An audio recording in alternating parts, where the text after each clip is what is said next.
Hi, it's me, Dr. Korax, coming at you with the Daily Trope from Rhetoric City, where the truth does not speak for itself. Today's trope is metonymy, reference to something or someone by naming one of its attributes. This may include effects or any of the four Aristotelian causes, which I won't bother to go into. The story, Fats the Magic Gerbil. I am Fats the Magic Gerbil. I come from Fort Lee. I frolic in the morning mist by the bagel factory.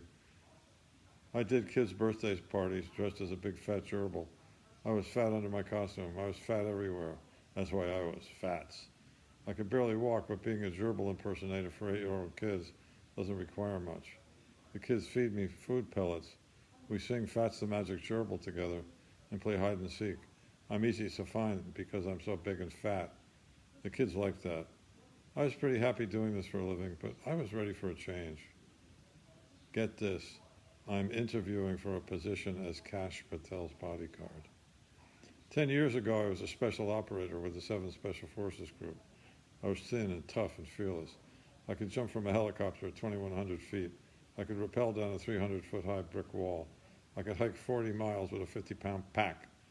But I got addicted to the fried chicken in a mess hall. It was crazy. I'd eat 1 or 2 chickens every night. I got fat. I got kicked out of Special Forces and eventually the Army. But still, I had my firearm skills and could snap a pine board with one swift karate chop, all while sitting in a lounge chair. I started practicing while standing up, and my old self started to reemerge. I lost 5 pounds and was ready to rip. I jiggled into the room and shook hands with Patel. He got right down to business. What can you give me if I hire you?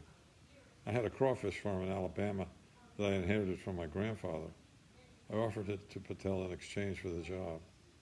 He took it, and now I'm his bodyguard. After my first guarding incident, Patel fired me. We were attacked by a woman whose son had been unfairly incarcerated for killing a raccoon that was rummaging through their trash. Patel gave me the order, "Get the old bitch, shit for brains." I lurched toward her, flashing my fists. They were raised and looking really tough and hard. I tripped over a crack in the sidewalk and fell down and shit my pants. Jeez, that was it. I was terminated on the spot, as Patel's brother and 3 cousins took over and beat the woman up. Patel kept my farm. What a friggin' catastrophe. So I decided I'm going to make some major changes. I had major liposuction. They drained off 200 big ones. I weigh 145 pounds now and work in a DC vegetarian restaurant named The Golden Carrot. I've taught myself to do a backflip while holding a tray and earn extra tips by performing.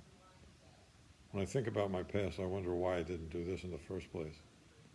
Patel came in yesterday and he didn't recognize me. I put a handful of X-Lax in his chocolate fudge sundae. I read in this morning's paper that he shit himself while boarding the FBI jet, the Cash Express, on a routine flight to the Cayman Islands. I feel vindicated, but not totally. I blew the whistle on his bribery operation and have agreed to testify against him. Ha ha. Well, that's it for him. So don't forget, the truth does not speak for itself. You speak for the truth. You, and all other human beings. Don't let anybody fool you into thinking that rhetoric is a mere thing, is mere rhetoric. That's the use of rhetoric to disparage rhetoric, which is the ultimate irony. Take care.